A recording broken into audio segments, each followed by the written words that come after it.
Hello students, welcome back to BPS Nexus. आज आम इतिहास बही फास्ट चैप्टर फास्ट जो चैप्टर जो प्रथम पाठ द्वितीय पाठ आम सरी जाइए आम बर्तमान प्रथम पाठर क्वेश्चन आंसर गुड़िक डिस्कसन करवा जोटा कि तुम मानकर कमेंट थिला इंपोर्टेंट क्वेश्चन जोटा कि बुक रो क्वेश्चन आंसर डिस्कसन करिछि तापर इंपोर्टेंट क्वेश्चन गुडा आम डिस्कसन करवा फास्ट क्वेश्चन देइछि जोटा कि 60 गोटी शब्द मध्य लेख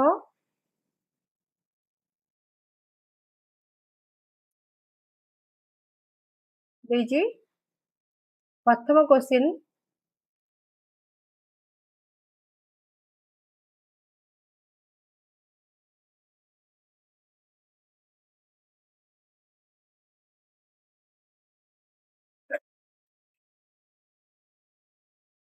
क्वेश्चन आम डिस्कसन करवा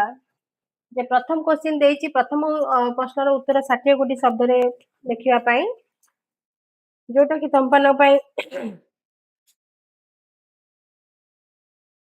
जोटा इजी हबो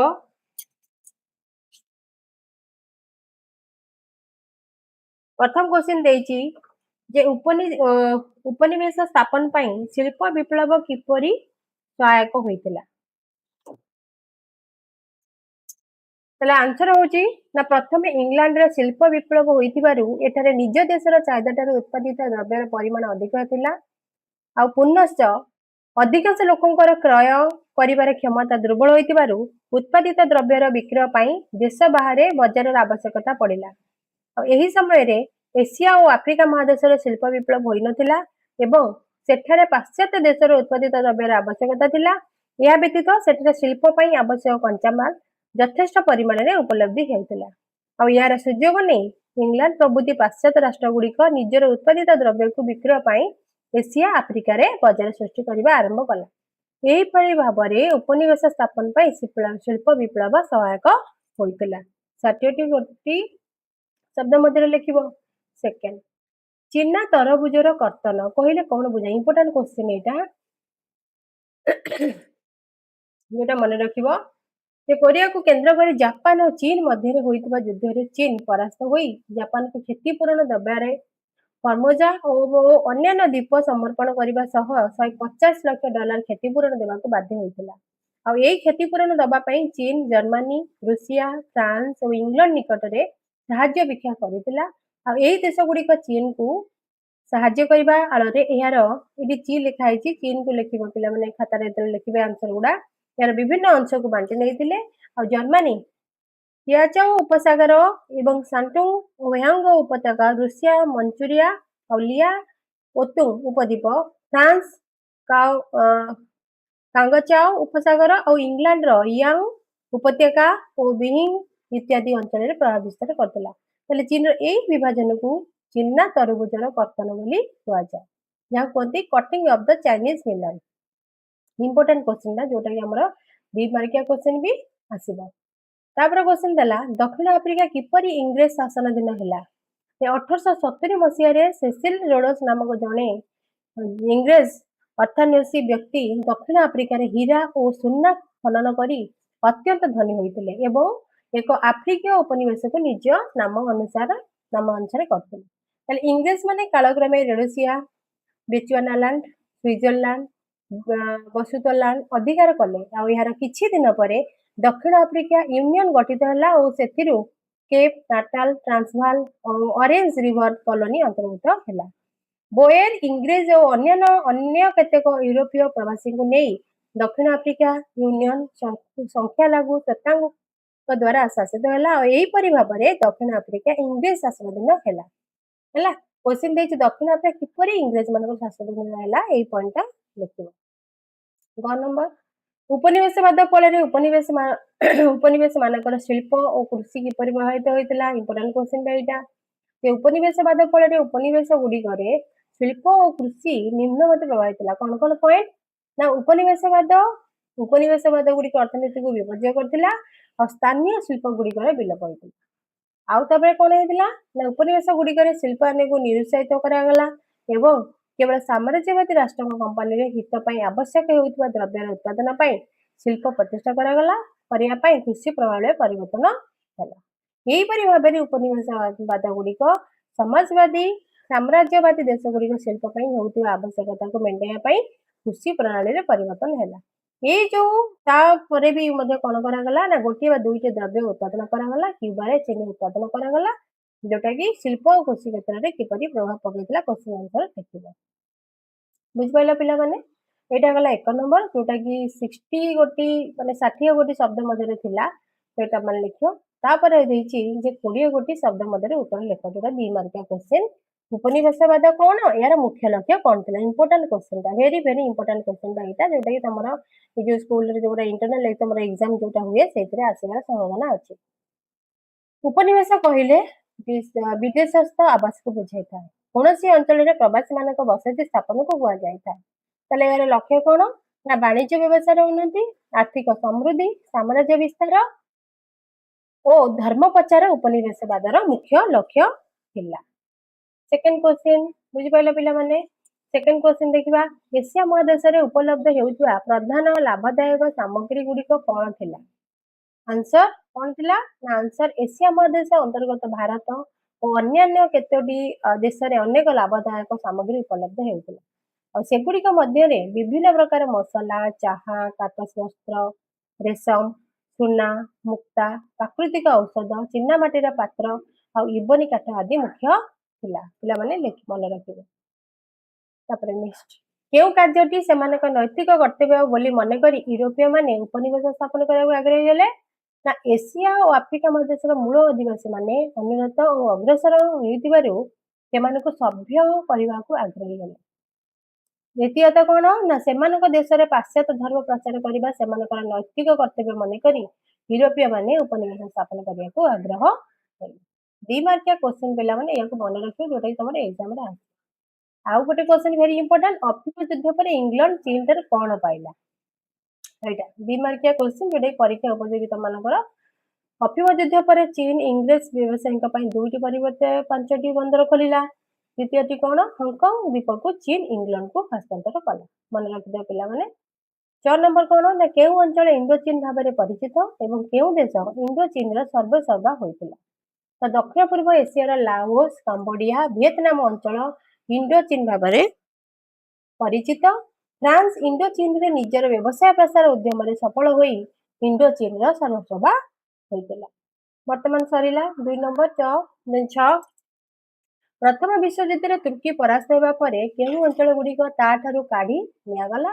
और परे फ्रांस और इंग्लैंड निमंत्रण रखा देखो ना फ्रांस प्रथम विश्वयुद्ध रे तुर्की परास्त होगा परे सीरिया पैलेस्टाइन मेसोपोटामिया अरब समेत सबु सुविस्तीर्ण अंचल तुर्की ठारू काढ़ी निया जाय इंग्लैंड और फ्रांस रे नियंत्रण रखागला देखो मैं क्वेश्चन। 4 नंबर जे प्रथम विश्वयुद्ध रे जर्मनी पराजय परे पश्चिम और दक्षिण आफ्रिका रे थिबा यार विषय कारण विषय लिखिबो बुझिला तार आंसर कोन हबो ना प्रथम विश्वयुद्ध रे जर्मनी रे पराजय परे यार उपनिवेश गुडी को विजेता राष्ट्र मान को बांटी दिया गला काकू ना टेगोलान कामेरून इंग्लैंड फ्रांस मध्य भाग करा गला एवं दक्षिण पश्चिम आफ्रिका रे जर्मनी अधिकृत समस्त अंचल इंग्लिश शासित दक्षिण आफ्रिका को दिया गला। तापर हैला 6 नंबर केउ दुई अंचल को टांगानाइका और केनिया नाम रे नामित करा गला ना प्रथम विश्वयुद्ध रे जर्मनी हारि जिया परे जर्मनी अधिकृत पूर्व आफ्रिका इंग्लैंड को दिया गला एवं एहा को टांगानाइका नाम रे नामित करा गला आउ कोन करा गला ना इंग्लिश अधिकृत पूर्व आफ्रिका को केनिया नाम रे नामित करा गला एतरा जानिलो टांगानाइका का को कह गला ना पूर्व आफ्रिका इंग्लैंड को जोड़ा दिया गला प्रथम विश्वयुद्ध पर जर्मनी हारि जिया पर जर्मनी अधिकृत पूर्व आफ्रिका इंग्लैंड को दिया गला ताकू कहबा हमें टांगानाइका तले केनिया का कहबा ना इंग्लिश अधिकृत कोन पूर्व आफ्रिका को बुझि परला तापर हला नियो आफ्रिका रा उत्तर उपकूल रे केउ अंचल और काहे कि फ्रांस रा सबटर अधिक लाभजनक उपनिवेश थिला ए क्वेश्चन देखिबा ना आफ्रिका रा उत्तर उपकूल रे अवस्थित अल्जेरिया फ्रांस रा समस्त उपनिवेश मध्य सबटर अधिक थिला जोटा कि एरा कारण हला फरांसी उत्पादित सामग्री पई विशाल बाजार सृष्टि करी पारिथिला तापर जानिबा तीन नंबर आम 2 नंबर सरला 20 शब्द मध्य वर्तमान सब क्वेश्चन जोटा कि गोटे वाक्य उत्तर लिखा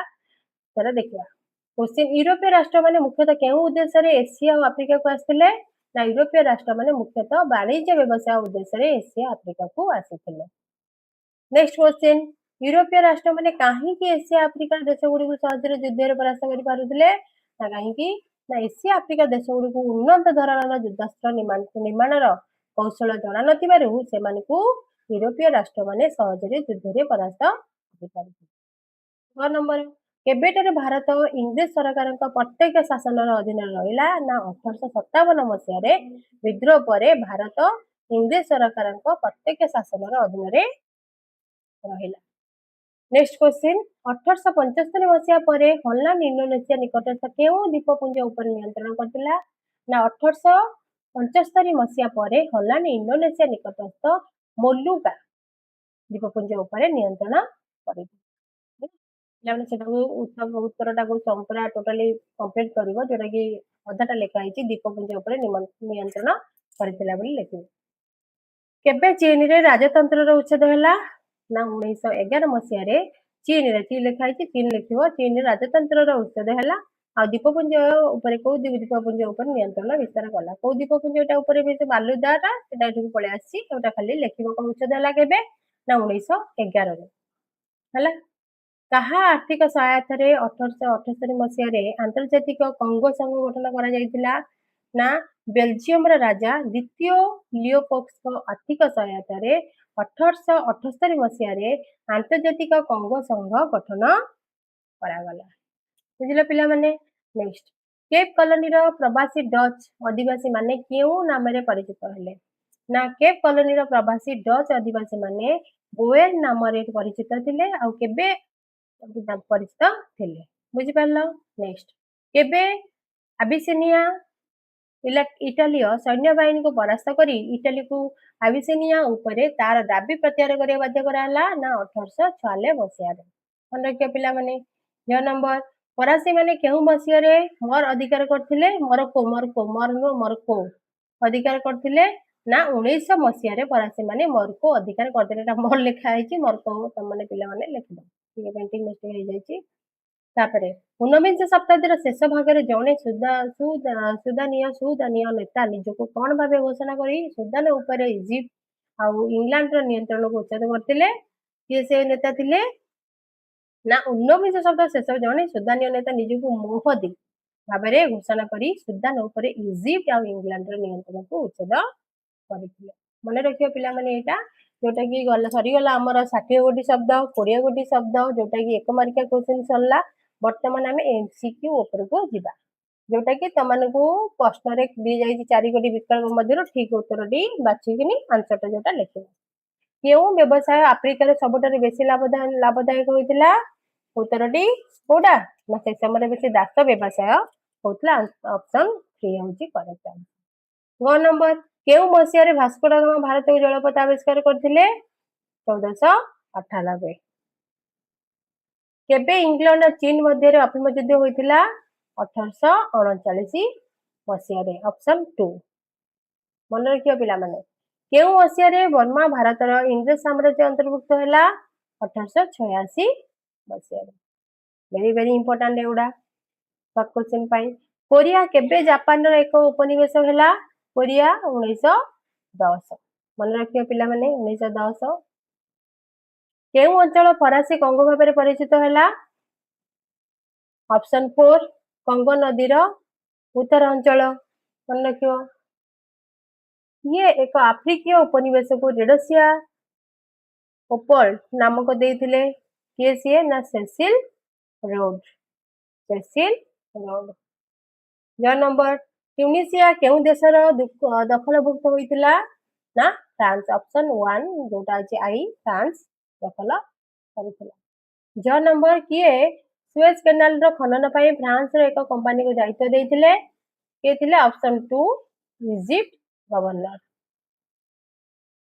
9 नंबर केउठारे वन्य वैषम्य नीति सबुठारे अधिक घूर्णी भाव थिला जोटा कि दक्षिण अफ्रिका सेठारे कला धला भेदभाव बहुत थिला जोटा कि वन्य वैषम्य नीति हेतिला दक्षिण अफ्रिका। ବର୍ତ୍ତମାନ ଆମେ ସବୁ ଡିସ୍କସନ୍ କରିଥିଲେ ପୁରା ଟୋଟାଲି ଚାପ୍ଟର ପ୍ରଥମ ଅଧ୍ୟାୟର ପ୍ରଥମ ପାଠର ବିଷୟଟା ପୁରା କ୍ୱେଶ୍ଚିନ୍ ଆନ୍ସର ଗୁଡାକୁ ଆମେ ସବୁ ଡିସ୍କସନ୍ କରିଦେଲେ। ବର୍ତ୍ତମାନ ତମମାନେ ଏଗୁଡାକୁ ଖାତାରେ ଲେଖିବ ଆଉ ଯୋଉ ଗୁଡାକ ଇମ୍ପୋର୍ଟାଣ୍ଟ କ୍ୱେଶ୍ଚିନ୍ ଗୁଡା ମୁଁ ବି କହିଦେଇଛି ଯୋଉଟା କି ଆମେ ଏକ୍ସାମ ବେଳକୁ ଆମେ ସବୁ ଆଉଥରେ ବି ଡିସ୍କସନ୍ ସେଗୁଡା ସବୁ ଇମ୍ପୋର୍ଟାଣ୍ଟ କ୍ୱେଶ୍ଚିନ୍ ଡିସ୍କସନ୍ କରିବା ଏଗୁଡାକୁ ଖାତାରେ ଲେଖିବ। ଯଦି କିଛି ଡାଉଟ୍ ଥିବ ତାହେଲେ ତମମାନେ କଣ କରିବ ନା କମେଣ୍ଟ ବକ୍ସରେ ଜଣେଇବ। ବୁଝିଗଲା?